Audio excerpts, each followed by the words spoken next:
آپ کے خیال میں جس وقت پولیٹیکل لیڈرشپ ہے اپوزیشن کی، عمران خان تو اندر ہیں، جو باقی باہر ہیں وہ سارا کچھ کر رہے ہیں، ان کو ادراک ہے کہ ان چیزوں کا ڈومیسٹک پالیٹکس سے کیا اثر آئے گا؟ بیکاز مجھے تو ابھی تک پہلے کے فیصلے کی سمجھ نہیں آتے. کمیٹیز چھوڑنا، ہاؤس کی کمیٹی، اسٹینڈنگ کمیٹیز کا بائیکاٹ کرنا وہ میری سمجھ سے باہر ہے. بائی الیکشنز کا بائیکاٹ کرنا میری سمجھ سے باہر ہے جب آپ پارلیمنٹ کے اندر ہیں بھی. اس لیے یہ اب ایک نوچ اوپر چلی جاتی ہے بات کہ اتنی بڑی گلوبل تبدیلی ہے، بھلے گروپس ابھی نہ بنے ہو، بلاک نہ بناؤ، لیکن بلاک کی طرف ہم چلے گئے ہیں. ایک کلیئر، ایک دنیا میں بہت بڑا ایک سیاسی منظرنامہ اور ایک اکنامک منظرنامہ، لینڈسکیپ چینج ہونے جا رہا ہے. یہ ایس سی او نے ایک ٹوٹل ایک کلیرین کال آ گئی ہے. آپ کے خیال میں اس وقت جو اپوزیشن لیڈرشپ ہے اس کو ادراک ہے کہ اس چیز کا گلوبل ریجنل ڈیولپمنٹس کا ڈومیسٹک پالیٹکس پہ بھی کوئی اثر پڑے گا کہ وہ انسولیٹڈ ہیں اس تمام چیزوں سے؟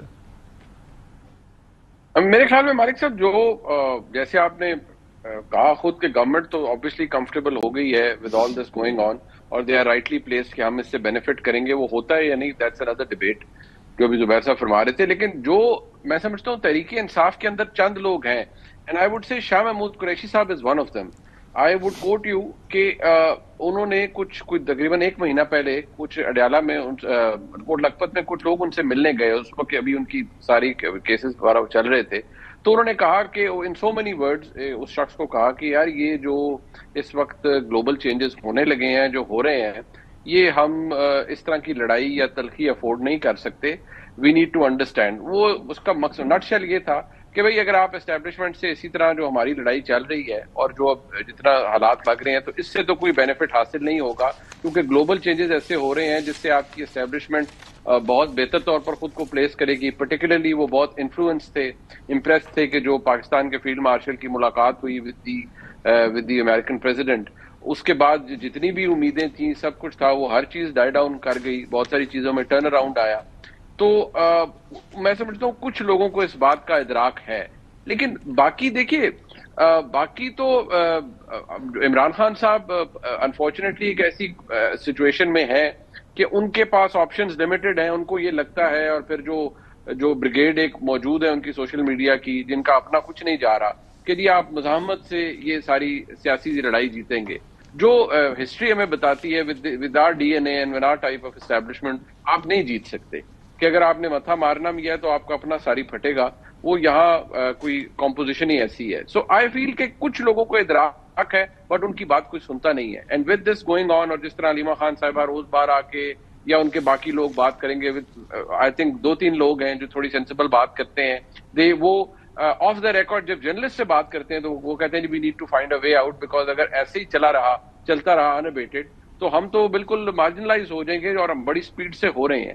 سو مجھے لگتا ہے کہ بہت کم لوگ ہیں جن کو اس بات کا اندازہ ہے جو ہو رہا ہے. اور آپ یقین مانیں کہ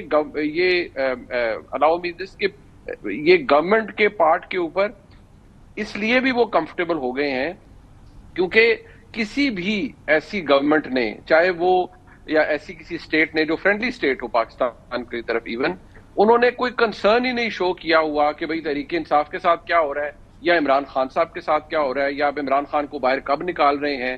ایون پریزیڈنٹ ٹرمپ اور اس کے بعد پھر آپ دیکھ لیں China and Qatar and U A E, کسی نے وہ کنسرن نہیں کیا، بارنگ دی یونائٹڈ کنگڈم جہاں سے تھوڑا انٹرسٹ شو کیا گیا تھا. لیکن آبویسلی وہ اس پہ کوئی بات آگے بن نہیں پائی. And I am seeing this as a matter of record کہ وہاں سے انٹرسٹ ضرور شو کیا گیا تھا عمران خان صاحب کے حوالے سے، بٹ نتھنگ ہیپن.